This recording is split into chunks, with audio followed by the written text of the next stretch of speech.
Ankleshwar Hansot road ઉપર શક્તિનગરમાં તસ્કરોએ બંધ મકાનને નિશાન બનાવી 7.95 લાખના માલમત્તાની ચોરી કરી ફરાર થઈ ગયા હતા. જે અંગે શહેર એ ડિવિઝન પોલીસ મથકે ફરિયાદ નોંધાતા પોલીસે ટેકનિકલ સર્વેલન્સ એફએસએલ અને ડોગ સ્ક્વોડની મદદથી તપાસ શરૂ કરી હતી.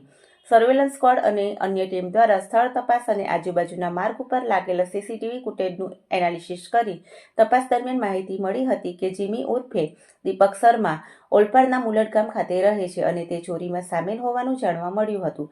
જે આધારે એક ટીમ કીમ પાસેના મુલટ ખાતે પહોંચી રાધેશ્યામ સોસાયટીમાં જીમી ઉર્ફે દીપક શર્માને તેના ઘરમાંથી જ ઝડપી પાડ્યો હતો અને તેની ઉલટ તપાસ કરતા તેણે શક્તિનગરમાં ચોરીને અંજામ આપ્યો હોવાની કબૂલાત કરી હતી.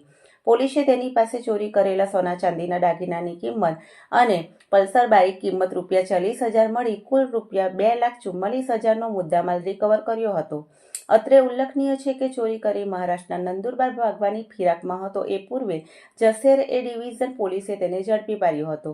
ઝડપાયેલ વિધોચો જીમી ઉર્ફે દીપક શર્મા સામે મહારાષ્ટ્ર, હરિયાણા, રાજસ્થાન અને ગુજરાતમાં 58થી વધુ ધરફોડ ચોરીના ગુના નોંધાયા છે અને તે મોટરસાયકલ ઉપર આવી સોસાયટીના બંધ મકાન અને તેમાં પણ ખાસ કરી કોર્નરના જ મકાનને નિશાન બનાવી મજબૂત ડિસમિસ વડે દરવાજાના નકુચા છોડી ઘરમાં પ્રવેશ કરી ચોરીને અંજામ આપતો હતો.